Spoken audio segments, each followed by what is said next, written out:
I'm an orthopedic surgeon here in Oklahoma City. I've been in practice about 3 years. About 95% of my practice is hip and knee replacements. How many times have you competed? I have not yet competed. This is my first prep.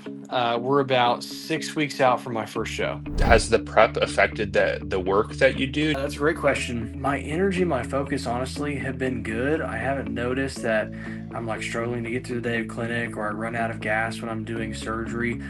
What was it that made you decide that you wanted to compete in the first place? I knew that it was very difficult to do. And so that aspect of it was attractive. It's like, can I put myself in that position? Can I do it? What are your big goals for the 4 or 5 shows that you do? More than anything, I just want to put out the best physique that I possibly can. I want to be the most conditioned that I've ever been. What's going on, everyone?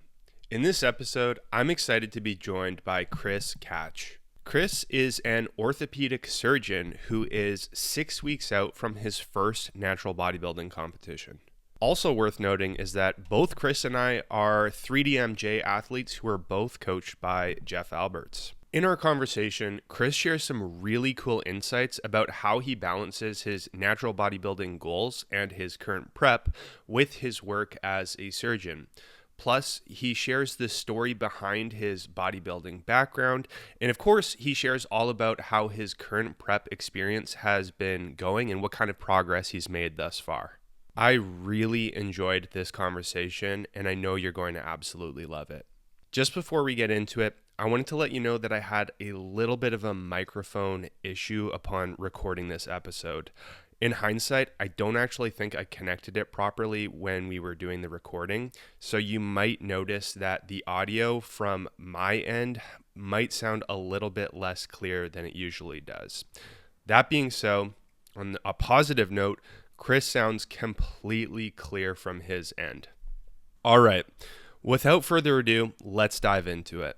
I want to know a little bit more about the work that you do. So, can you describe what you do for work? Sure, yeah. So I'm an orthopedic surgeon here in Oklahoma City. I've been in practice about 3 years. So I did my medical school at the University of Oklahoma, and then did my residency training 5 years at the University of Oklahoma as well. And then I did a year of fellowship training specifically in hip and knee replacements in Salt Lake City. Moved back to Oklahoma City. That's where I was born and raised, and it's where I wanted to be. And started my practice, yeah, about 3 years ago. And so about 95% of my practice is hip and knee replacements. Yeah. Wow, okay. So, you work through your own practice. You primarily do hip and knee replacements. Mhm. Awesome. I'm really interested in this because I'm curious to know how you balance that work, which I suspect as a non-orthopedic surgeon, I can suspect that the work is really demanding, and I'm curious to know how you balance not just lifting weights and keeping on track with Mhm. your health and fitness level overall, but how you manage things like bodybuilding preps in the midst of that. So I'm really curious to know how you balance all of that. But I think before we get to that, um, how many times have you competed?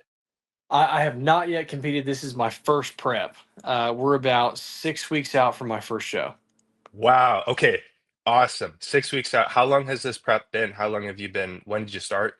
I got hooked up with Jeff and 3DMJ about 2 years ago. So I actually power lifted for a while and loved the heck out of it. Um, I got injured one too many times. I had my knee scoped twice. I had a big labrum tear in my left hip. So 2 years ago in July, I had my hip scoped and my labrum fixed.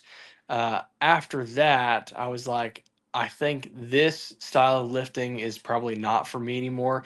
To be honest with you, I'm 34. I wish I would have stopped lifting really heavy probably when I turned 30. It just beat me up. So I was like, I'm going to transition away from this. I want a new passion. My PRs are set in stone. Those are lifetime PRs, and it hurts to move away from that. But I was like, I can't do this anymore. I need to find a different passion. I need to focus this in a different way.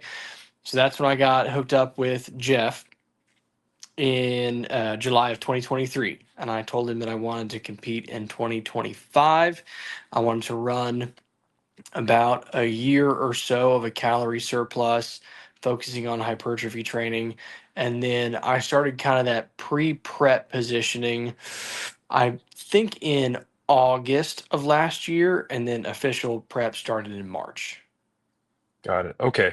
So rewinding, you were heavily into powerlifting. Mhm, You experienced injuries along the way, mhm.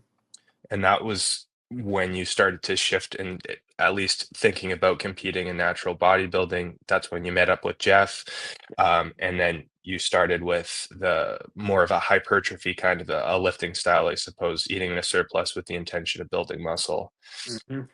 Did Exactly. you Okay. Did you find when you made that shift from powerlifting to more of like muscle growth type training, did you start to notice like changes to your muscle growth progress like pretty quickly or pretty early on, or did it take a little bit of time? Because I can imagine as I'm not a power lifter, but I suspect as even though powerlifting, the sole focus isn't on building muscle per se, I suspect you probably built a pretty significant amount of muscle from doing the powerlifting, right? So Yeah, and probably a more accurate description of it is power building. I mean, I did a lot of squat, bench, deadlift, but I worked accessories too. I mean, I trained not only for power in the three movements, but I also trained for strength as well. So power building is probably a better way to describe that.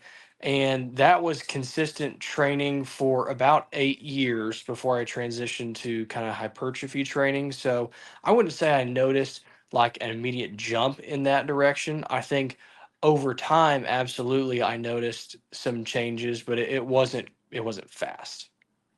got it. Okay, and then rewinding even further, Mhm. when you first started lifting, was it you dove straight into that kind of power building kind of lifting, or do you have like an athletic background before that, or did you do any other style of lifting? Sure. So growing up, I wrestled and played baseball. And there were workouts associated with those, nothing overly specific.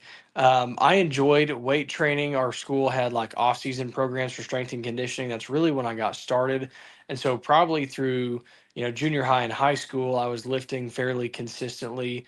When I went to college, I stopped consistently, like almost entirely. So I went to like my my freshman year of college. I came back and everyone's like, "Wow, you shrank." It's like, what happened to you? And truth be told, I didn't lift much during college. I started medical school. First 2 years really wasn't lifting at all. And then my third year of medical school, it was kind of a combination of factors. I woke up one morning. I just remember looking at myself in the mirror and I was just like, I don't know when I kind of let myself look like this, but I don't like it and I need that to change. So I was like, I'm going to make a healthy change. I'm going to start eating better. I'm going to start getting back in the gym.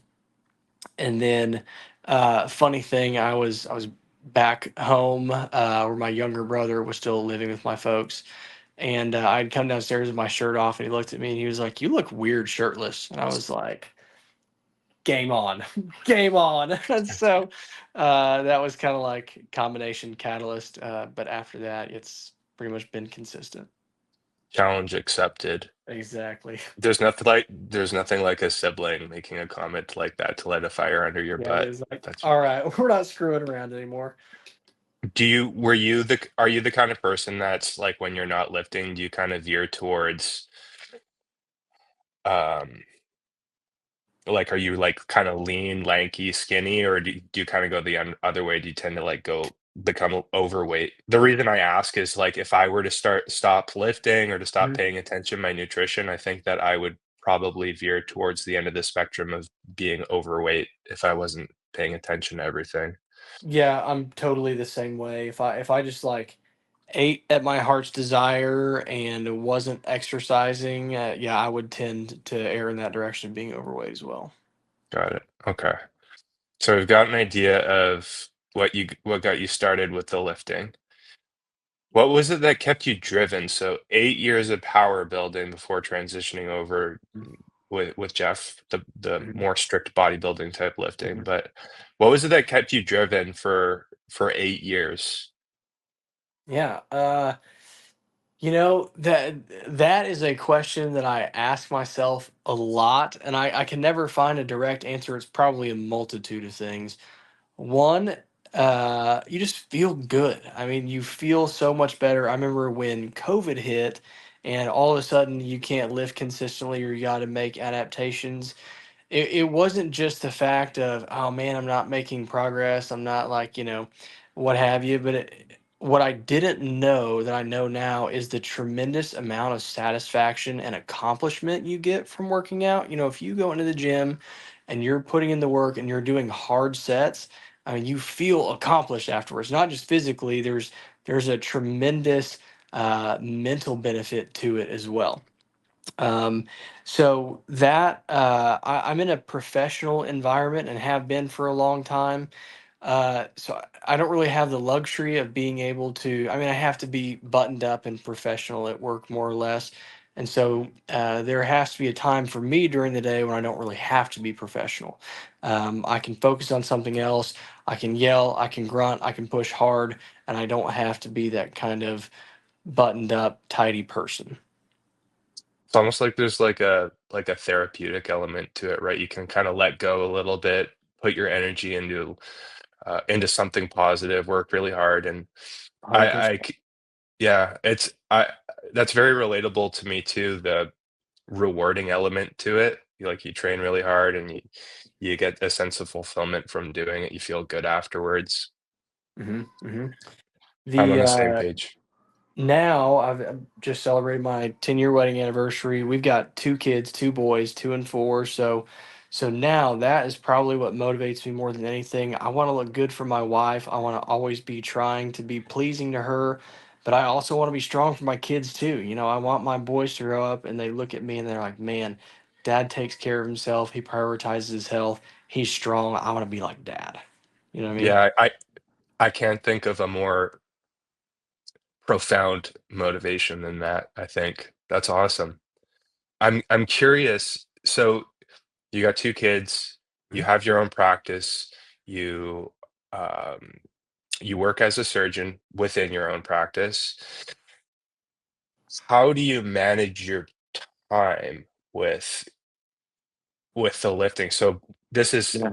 I'm still curious, like pre-bodybuilding lifting. So we're still in like this your power building era Mhm. or your power building era. How do you kind of manage your schedule to make sure that you get in all of your desired training sessions, you still spend time with the family, you still are um, where you need to be within your career? How do you make it all work?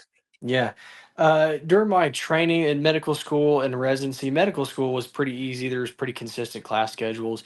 Residency is hit or miss. You may be on a rotation that's fairly relaxed and has a lot of flexibility. You may be on a really rigid rotation where you're going to be at the hospital a lot. And those times you miss lifts. I mean, you just can't do it consistently. You may work out twice a week and be thankful for it. There's times when I was lifting 5 days a week consistently. So it was just hit and miss during that time. Now I just have to be super efficient with my training. I am not a morning person. I'm kind of forced to be out of necessity now. So I do everything first thing in the morning because when I finish work, my obligation is to come home to my family, help with the kids, get dinner going, get them fed, get them in bed. So I wake up early. I'm usually in the gym by about 5 or so, and I have to be done. I mean, the most amount of time that I could have in the gym is about hour and 15, hour and a half, and then it's starting the day in the OR or starting clinic. But it basically has to be pretty focused in the gym. I don't do a lot of talking to people. I try to have reasonable rest during sets, but I mean, you kind of have to stay on pace. And I won't lie, it's challenging. There's some times where I'm like, man, I'm just having to do too much, and it kind of gasses me.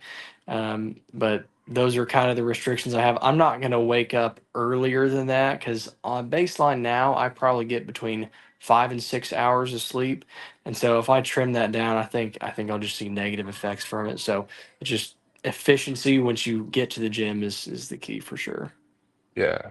Eventually, there's a point where you can kind of choose between getting an extra hour of sleep versus getting like an extra training session in. At the end of the day, it's Mhm. like the sleep is probably more important than getting some extra sets in. Yep, 100%. Do you, is your workplace located like in the same building as your practice, or do you have like a commute between? Yeah, so I live about 10 minutes from the hospital. It's an orthopedic specific hospital. It's physician owned. So I'm a part of a group. There are about 20 partners. It's all orthopedics, but multidisciplinary. So we have arthroplasty, sports, spine, hand, pretty much everything you need except short of pediatrics. Uh, but yeah, everything is the clinic side and the hospital side is all in the same building. Wow, got it. Okay. So rewind or fast forwarding a little bit, Hmm. you got started 2023, I think, right? That's when you started with Jeff. You Yep. switched to your training style a little bit. What Mhm. were some of the changes that you made? And I can imagine like you and Jeff had basically you dished it all out what the training program was going to look like. Maybe I'll just let you describe what the changes were from the powerlifting style of training to what you changed with Jeff. Sure. Um, yeah, the program that Jeff crafted for me. Before that, I had done pretty much everything. I had done push pull legs. I had done the bro split. That was probably what I did for the longest. Was like arms on one day, chest, legs and shoulders, back, accessories, that sort of thing. So when I started with Jeff, we transitioned to basically 5 days a week, alternating upper body, lower body, upper body, lower body, upper body. Um, and so I was hitting muscle groups with probably a little less volume during the workout, but higher frequency during the week, especially legs. I mean, leg day. I mean, I used to hate it. I would hate it because when you eventually get to the point where you're strong enough and you go into the gym. And you've consistently made progress, and you've got maybe a heavy double or a single lined up, and I mean, it's like you kind of just are thinking about it all day. And when you finally do it and you unrack that weight, it's like, man, if I don't do this perfectly, this weight's going to hurt me. I mean, this can staple me. And so I just got to the point where I was like, it was almost unenjoyable to do that. So once we switched the focus to less risky movements, hitting muscles with more frequency during the week, but a little less volume in the actual workout itself, the workouts were so much more enjoyable. I felt like I recovered better. The even hitting legs twice a day and just a better way. Again, way more enjoyable than what I used to do. Yeah, I get that. It's tough too, like getting ready for a heavy single, double, or triple. It takes a long time it can take a long time just to like warm up Yeah. for, Mhm. right? That could be like half your workout. You might spend Okay. 2 hours in the gym if you've got, a pretty heavy day ahead of you. Yeah, And a lot of definitely. that's spent stretching and warming up. Definitely. Yeah, my program is I do a full body split Mhm. and I've been doing it's kind of an interesting concept where it's like I have like a periodized training frequency. So one Mhm. week I'll do 6 days in a row, and then for the following 2 weeks I'll do 4 days in a row, or Mhm. I'll have 4 day training weeks for Okay. the next 2 weeks, and then I'll do another 6 day week. So it's kind of interesting. I alternate between 6 days and 4 days. But Okay. it's a full body split, so I train my lower body every day, and it's the same thing with me. I pick lifts that don't give me too much like pre-workout anxiety or take Yeah. too much time to warm up for, but they Yeah. still feel like they're very stimulative, like hack squatting, leg pressing, certain variations of split squats versus like the really, really heavy like barbell squat singles and doubles. Even though they're fun, like let's be real, they're still fun, even though they're Yeah. maybe not the most efficient for like bodybuilding Yeah. always. I will not deny it. It used to be so fun to get in the gym and bully the weights around. It was cool. I loved it. But eventually the rent comes due, and injuries happen, and you got to change something. With that kind of training, do you have a deload week, or how often is that if you do that? I don't have a planned deload week right now, but I would typically do I kind of have like a reactive deloading kind of a Yeah. process. Yeah. So if I really underperform a given session, or if I feel like within a session I feel like banged up, like something's kind of going off a little bit, Mhm. then the reaction will be the next session. I'll usually make some kind of a change. Maybe I'll like pull back my rep target, or I'll pull back the load a little bit. I'll make some kind of a change. But I haven't been doing any kind of like a proactive deloading approaches. Um, and the other thing too is one of the nice parts about my training frequency periodized kind of approach is the 4-day training weeks give me enough recovery time, I feel, Mhm. to not need to deload as often. So it's like I'll Makes train sense. one day, then I get one off, one day on, one day off, 2 days on, one day off. There's enough days off that I feel like I'm able to recover well enough that I don't need to deload terribly frequency. I don't get beat up too often. I still do, Sure. but maybe a little bit less Yeah. often. So that's some of the theory behind the approach. But Very cool. Are you uh, preparing for anything? Do you have any shows coming up in the near future? Any plans? Are you in a surplus right now, or where you at? yeah, I'm prepping too. But unlike Awesome. you, I've only just started. Okay. So I'm in week 2 of my prep. I've got a lot of weeks and months left to go. So you're 6 weeks out, right? 6 weeks from the first show. That's awesome. And truth be told, I probably won't be fully conditioned for this first one. I have my plan is to probably do 4 shows, 5 at the most. This first show just happens to be local, so I was like, even if I'm not completely there, I just want to do this for the experience, and then hopefully be sharper for the next ones. That's awesome though. You kind of get your feet wet a little bit. You test out the waters. You get to do it where maybe more family and friends can come because Yeah, it's a local show. And that's sweet too. So it's the first prep, and you're gonna basically get the most out of it by doing 4 or 5 shows. That's a lot, which is cool. You get to enjoy the yeah. the work that you put into it. I have Um, heard of people that prepped and competed, and they maybe only did one show, and it was like day of, they feel like maybe they didn't have their best physique on presentation. It's like, man, if you trained for that long and you gave up so much to do it once, I mean, because that can happen, you can miss on the day. I mean, it's like that seems like a miscalculation to me. I think if you can line up as many shows as you can do, better odds you're going to have a phenomenal day. I think you're right on the money with that, and I can also personally attest that I think you're right Mhm. on the money on that because I've been that person. I can actually my 3rd show is that exact situation where I went into it and it was really off. I had a really weird week that leading up to the show, and I my nutrition, my calories and everything were fine leading up to the show. I did my own carb up. I wasn't working with Jeff at the time, so if I was Mhm. working with Jeff at the time, I would have been just fine, but I wasn't. I was self-coached, Mhm. and I did some weird stuff with this my sodium intake and my food selection that it was just I was really, really off on the day of, and that sucked. That was my one show of that whole prep. So I can attest to say that it would have been probably a little bit better if I had gone ahead and done multiple shows for that season, but, Sure. I think it would have been a little bit better if I was working with Jeff at the time. He probably would have, moved me in the right direction, but No doubt. yeah.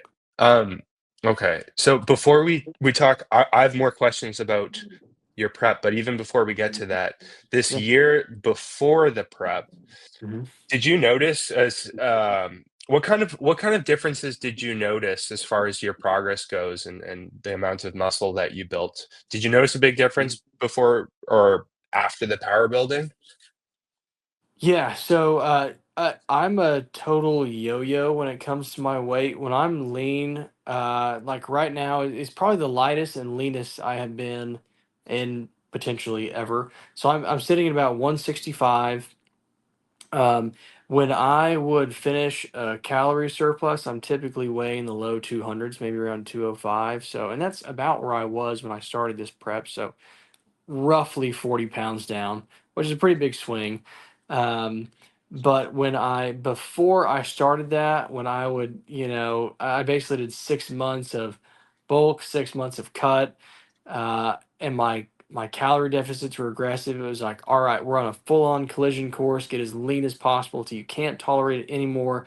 I didn't have high days, I didn't have diet breaks. It was like, you freaking diet till you get as lean as you can, and then we're done. And it was miserable. It was terrible. At 6 months, I'm throwing in the towel. Like, I just cannot continue. Um, this go around, the calorie deficit has been slimmer. It's been a longer, much more manageable prep. It was tough for me to notice differences. I do see them now that I've lost some weight. But even before I started, when I would finish a bulk, I'd be just downright fat. But when I kind of ended this calorie surplus that I did with Jeff after training this particular way for about a year, my wife was like, "You look bigger, like all around. Like you don't look chunky like you would otherwise." She's like, "You look just like, I don't know, all around bigger. Like your physique is a little bit different." It's like bigger and tighter. Mm-hmm. Mm-hmm. That's awesome. Not as much fluff around the midsection. And then so by the end of that year, did you get up to 205? Mm-hmm. Got it. Yep. Okay. And then right now, are you 165? 165 this morning.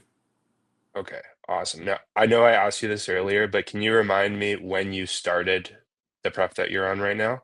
Yes, official prep started in March. Before that, we kind of did some dieting, kind of pre-prep positioning Yep. since August of 2024.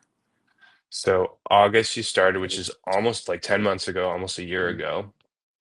How Mhm. long was that pre-prep phase, or was it all, did you do it like one diet before the current diet that you're on, or did you break it up into a couple little pre-prep diets, or what was that process like?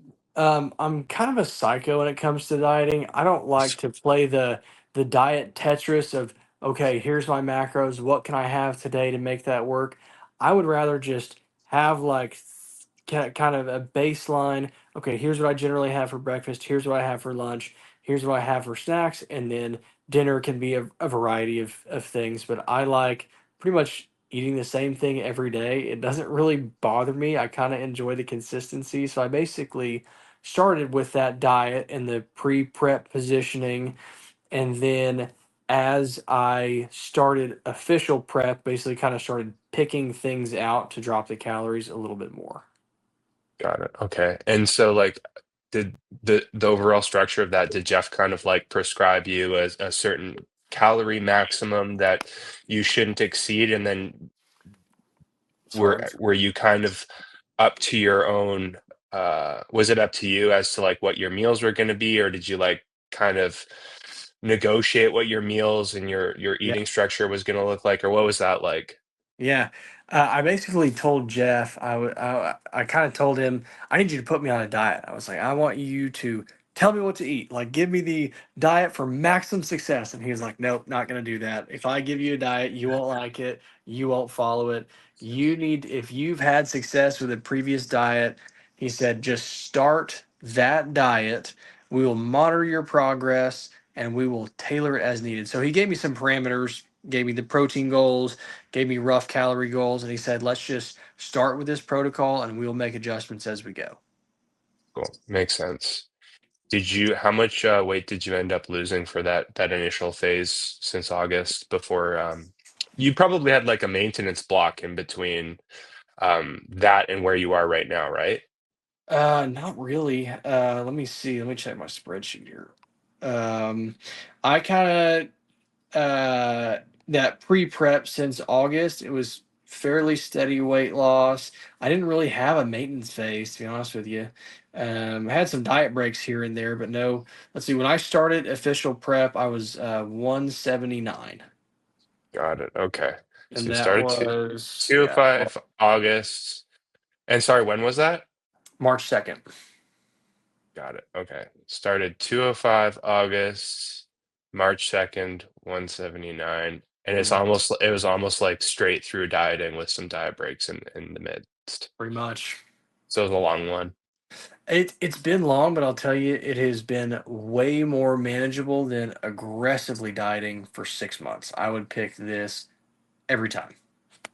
Yeah, I'm the same way. My last two preps, so this prep and the prep before that, it's been the same approach as you're taking. I remember being surprised for the last one, Mhm. how much easier it felt than doing the more extreme approach. Mhm. Um, and it's longer, but if it feels less invasive, right? Because that's one of Mhm. the big benefits is it doesn't feel like it negatively impacts training, it or energy levels, at least not as much, right? Yeah, 100%. I could not agree more with that.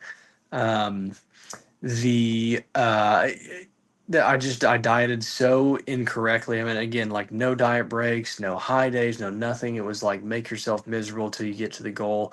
And I kind of had to reframe the way that I thought about dieting because Jeff, along the way, he's like, all right, we're going to introduce a high day here. And at first, I didn't like it. I was like, this feels like I'm just stalling my progress. Like, this is just kind of a cheat day that I didn't really want. I feel like I'm just kind of hitting the pause button here.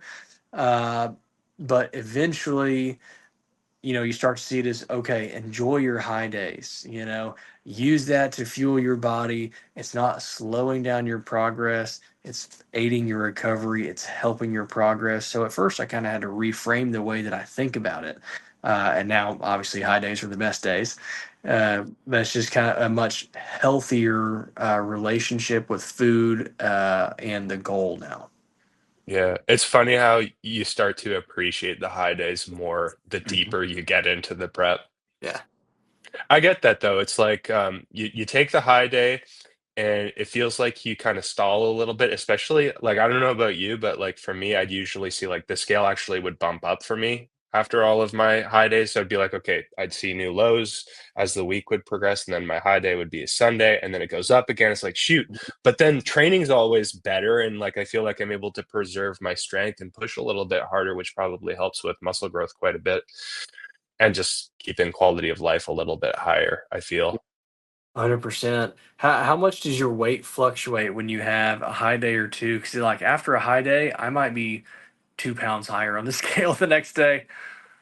Honestly, I think that about checks out for me. It'd be somewhere between 1 to 2.5, 3 pounds probably.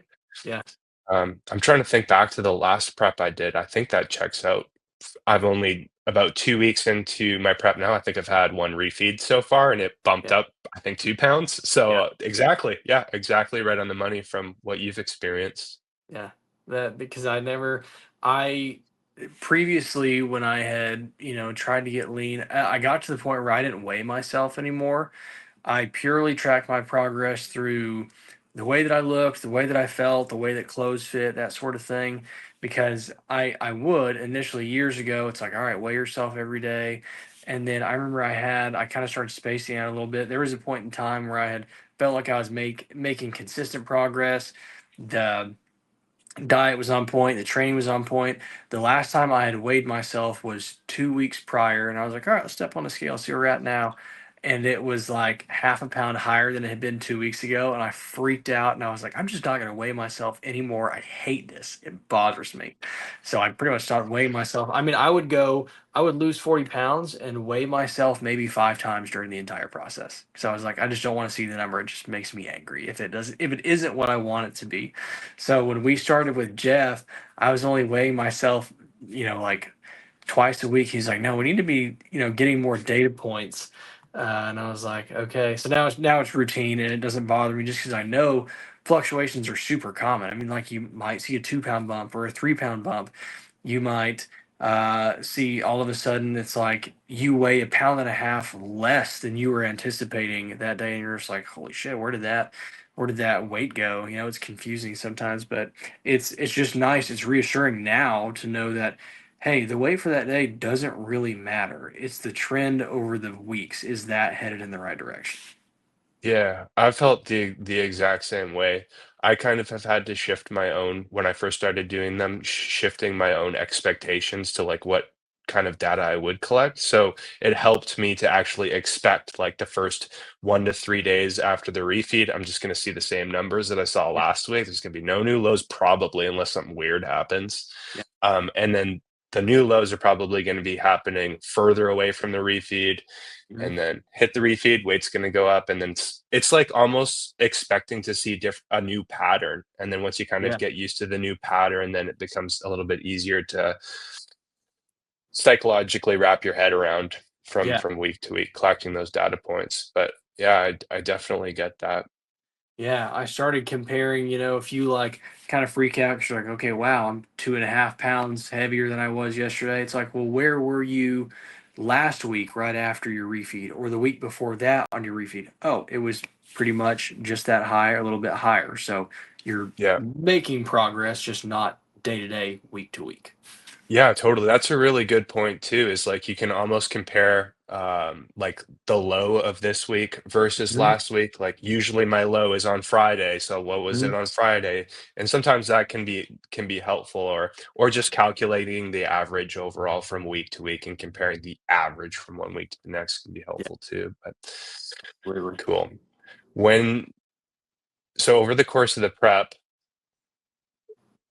what have been some of the biggest surprises that you did not anticipate throughout the prep? Anything that you felt or experienced? Was it just overall that the diet felt easier than you thought it would feel, or is there anything else? What comes to mind?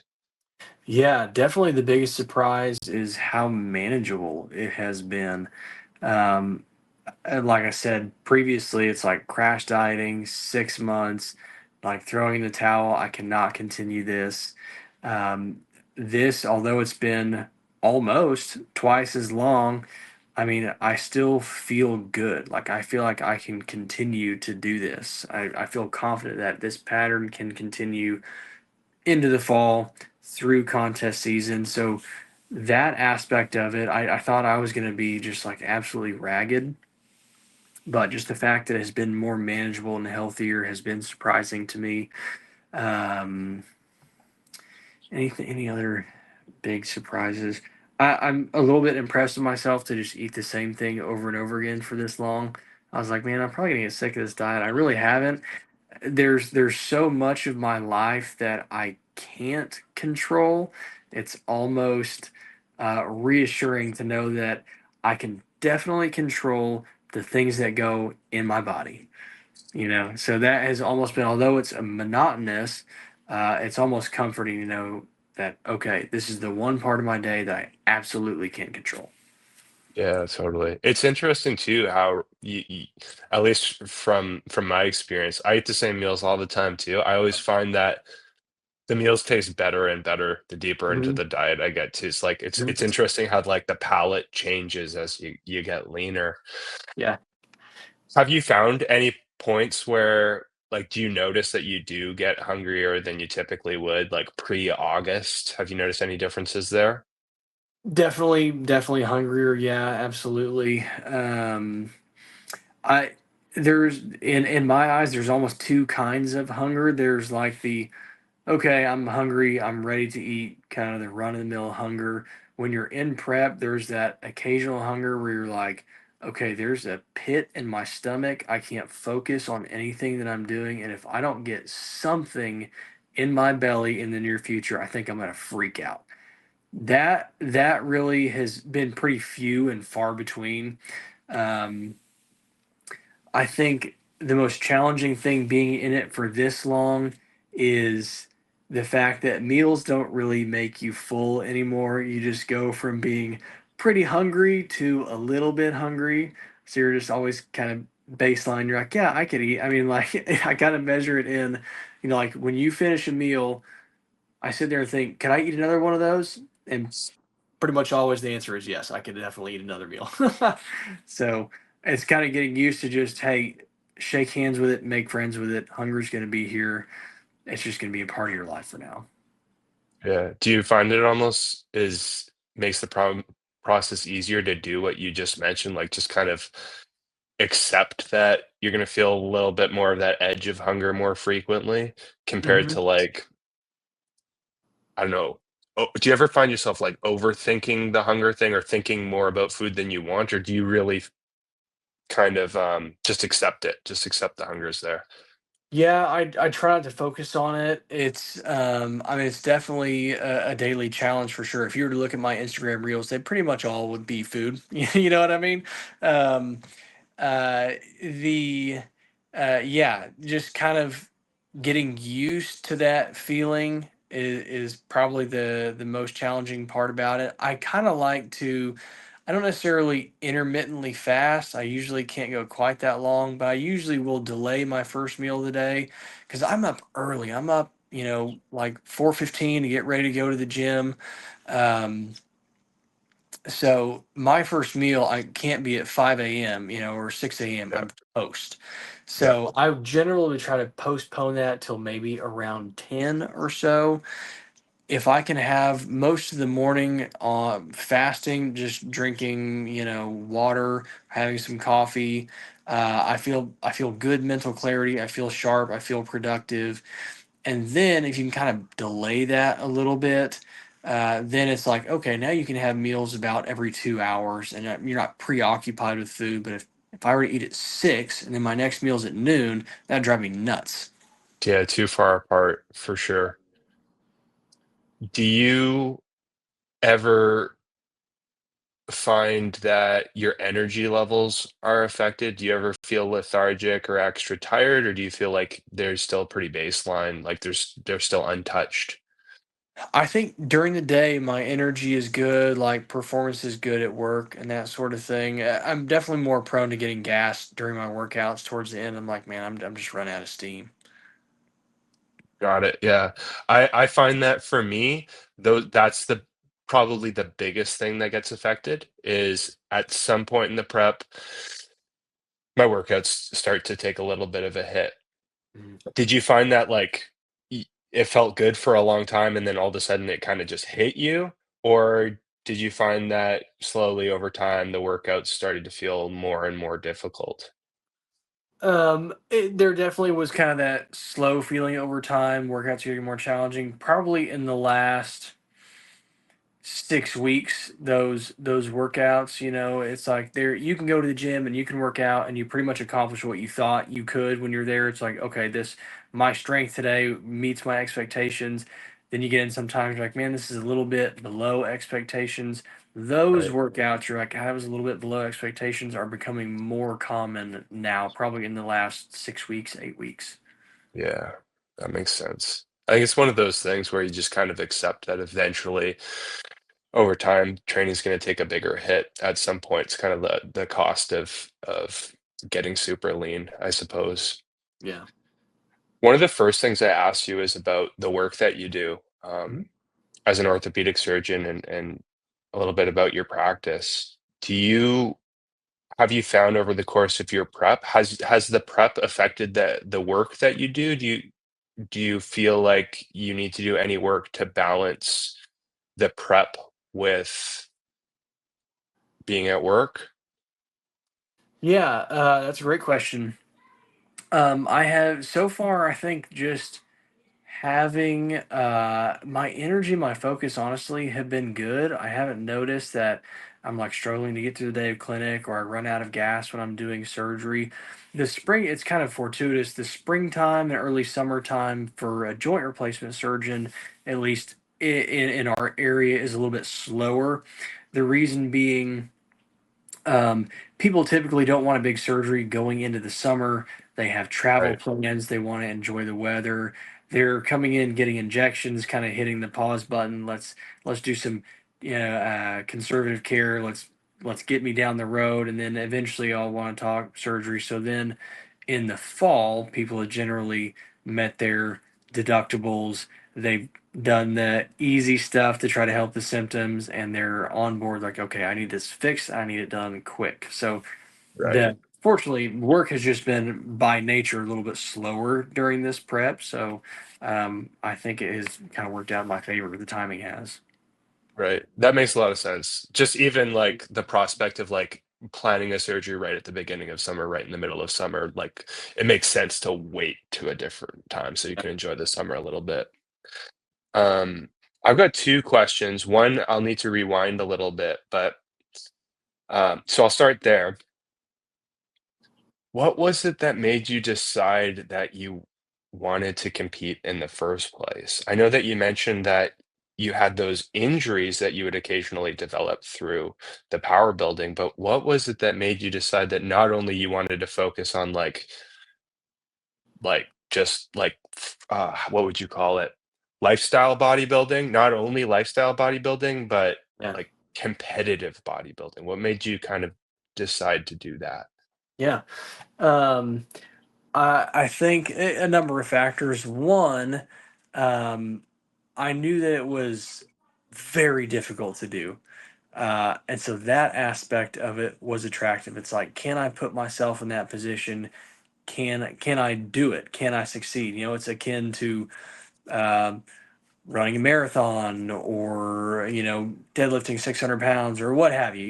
It's like, can I put myself in this position to accomplish this amazing feat of physical accomplishment?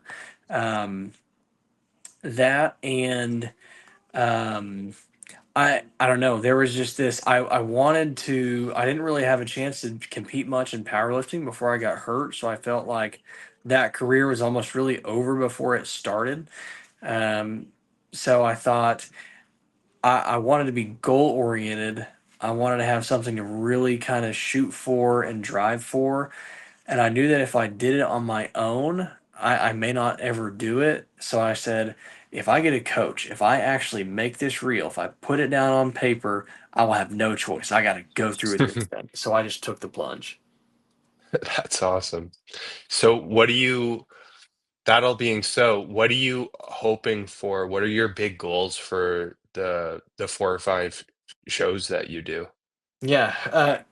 More than anything, I just want to put out the best physique that I possibly can. I want to be the most conditioned that I've ever been. I want to have the best physique that I possibly can have. I want to be an inspiration for people uh, who want to make a change, who think that they can't do it physically or don't have the time. I want to be an example of those people to say, hey, look, if you have a little bit of knowledge, you have determination and a little bit of time, you can make significant changes. Don't be afraid to start. It's challenging to take that first step, but don't be afraid to start. Um, and uh, Sorry, I lost my train of thought.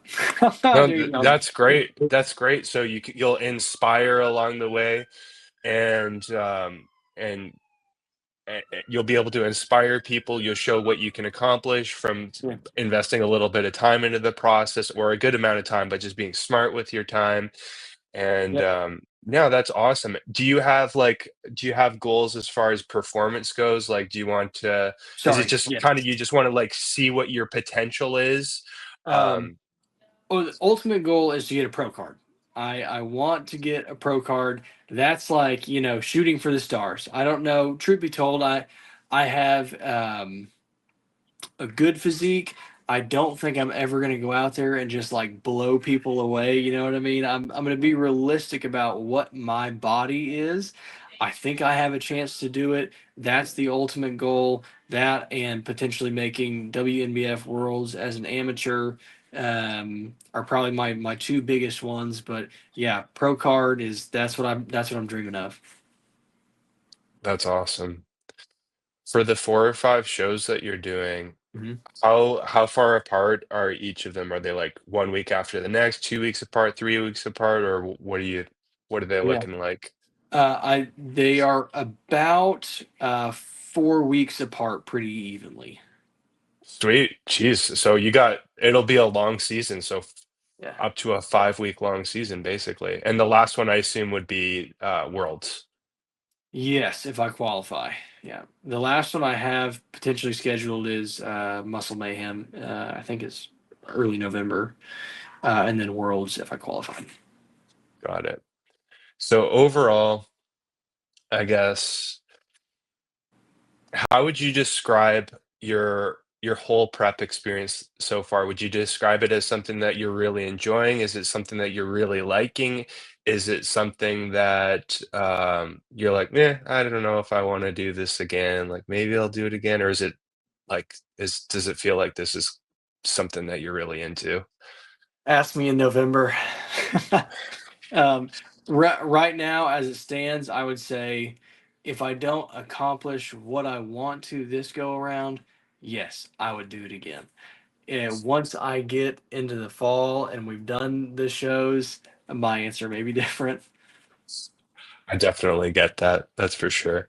Well, you know what we could do is maybe we could plan, if you're up for it, we could plan to maybe meet up again after you're done all of your shows and maybe meet up and have another conversation and see what you ended up thinking about the whole process, how you did, and maybe we could go from there. That'd be a lot of fun. Yeah, would love that. If you could If you were talking to a natural bodybuilder or someone that was like, they've been building muscle for a long time, for a good chunk of time, and they've been thinking about the prospect of doing a competition, Mhm. from your experience being like 6 weeks out from your first show, what do you think, what kind of advice do you think you would give them? If there's someone who, has aspirations to compete, um, I think the biggest piece of advice, which you should take with a grain of salt, because I haven't been officially through it for the first time, but don't underestimate the time it takes to get fully prepared for that. I mean, if you are, you know, reasonably lean, let's say between 10 and 15% body fat, you've got a good physique, and you're like, oh man, I want to try for this show in 2 months. Not gonna happen, dude. You will not be there. So I think just plan better. Give yourself adequate time. Let yourself, if you run ahead of schedule, great, you can maintain, but don't underestimate the time that it's going to take to get the physique that you want to be competitive. Just plan to be in the suck for a while.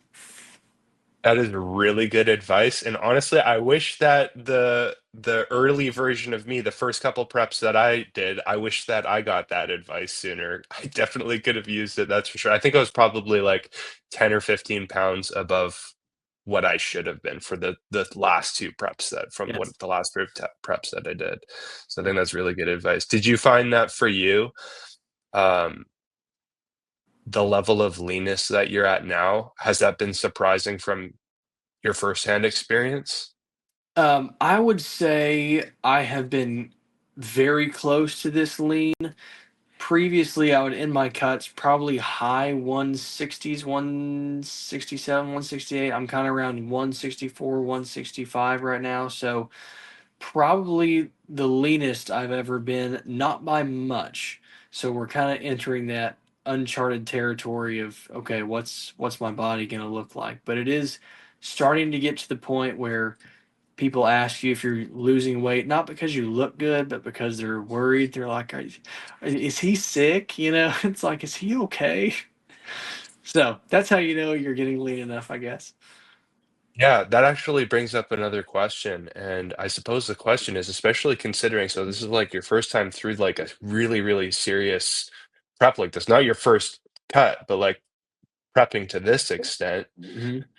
How has it been with like how has it been with your family and friends and like the people closest to you?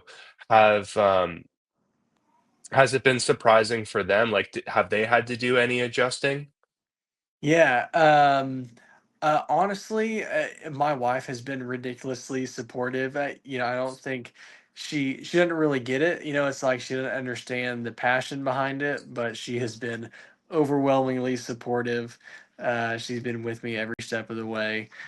So that has been really cool. Friends have obviously been supportive. Like, that's awesome that you're trying for that goal. So that's been cool to see. Uh, People who you maybe aren't super close with don't understand. They're just kind of like, why are you doing this thing? And it doesn't register with people. They're just kind of like, why are you doing that? But the people who are close to me have been very supportive. Yeah, it's understandable, right? Because it's like we're getting to the Yeah, point of I not get it. just being, I get it. yeah, it's like we're getting to the point of not just like looking good outside for the summer for the beach. It's like we're trying to look like aliens here, Yeah, right? yeah. People do not understand that when to put up a body that's going to be competitive, you get past the point of looking good. You look gross. Yeah, gross, freaky, alien, Yeah, weird, all probably appropriate descriptions. yeah, Cool. Well, first competition's 6 weeks away, so that would be August. yeah. August 2nd. Full year of dieting. Amazing. Gonna see what we have to show for it. Cool. Well, on that note, it would be awesome if you're up for it. We'll meet up again if Yeah, that's cool. After your absolutely. last competition, we can maybe talk about how it all goes. But this has been really awesome, Chris. I've really enjoyed getting to know about the process, your background with lifting, getting into natural bodybuilding, the building. This has been awesome. So thanks for this. Well, thank you, Sam, for having me. This has been great. I'm honored to be on your show. Um, Wish you all the best going forward. I hope this thing takes off and becomes an awesome part of your life. But yeah, would love to follow up and we'll see how this first journey goes.